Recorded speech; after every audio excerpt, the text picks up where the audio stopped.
What do I do when I'm broken? When I'm broken, I relish it. That's what I'm gonna do. I'm gonna use it. Because if I'm broken, then I just found my limitations. And until I know what my limitations are, how can I push them? How can I get better? But once I see it, once I feel it, once I see where I was broken, then I can attack that weakness. I can fill in that gap. I can reinforce that breach.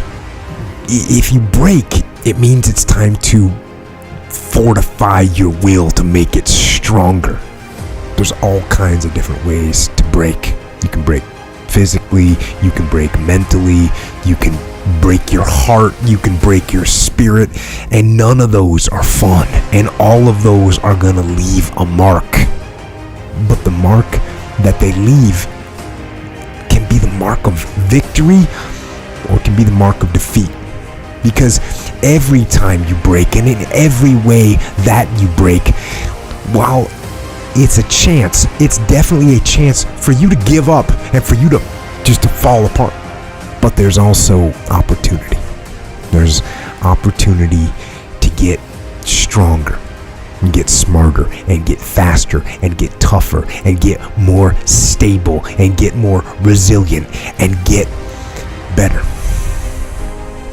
When you break, you have the opportunity to show the world, the whole world, what you are really made of. So if you break, the fight isn't over. In fact, if you break, the fight is just beginning. And as you crawl up and out of that dismal and wretched place, you're covered in blood and sweat and dirt and filth as you rise above what you were.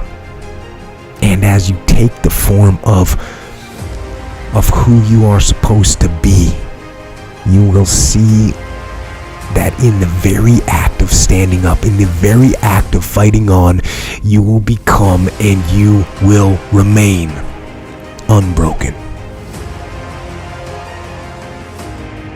I'm not saying to put yourself down. I'm saying listen to the truth.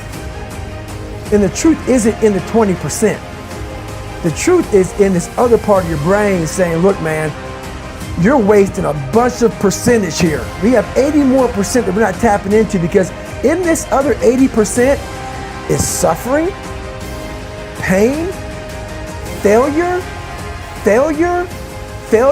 self-doubt, darkness, and then a whole bunch of light.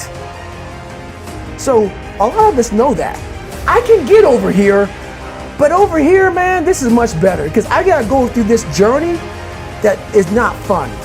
This from 20 to 100%. So we decide to live over here. So everybody goes, how do you do that? You know exactly how to do that. You know exactly, it's not a magic trick. There's nothing I talk about in that book that's a magic trick.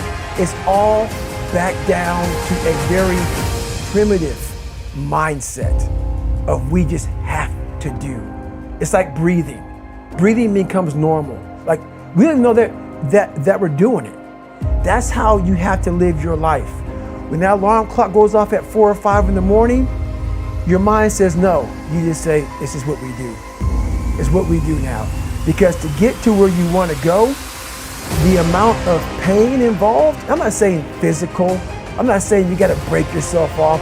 The amount of mental pain of how many times you're going to have to do something that you don't want to do to get to where you want to go is going to be, there's going to be more times you do something that you don't want to do than you are going to want to do. And that's your new norm. So then it's like breathing. And then once you do this over and over and over again, it becomes like breathing. I don't want to live this lifestyle, but to get to the other side of this, I have to. So if you really want it, you realize what trying is and what trying is not.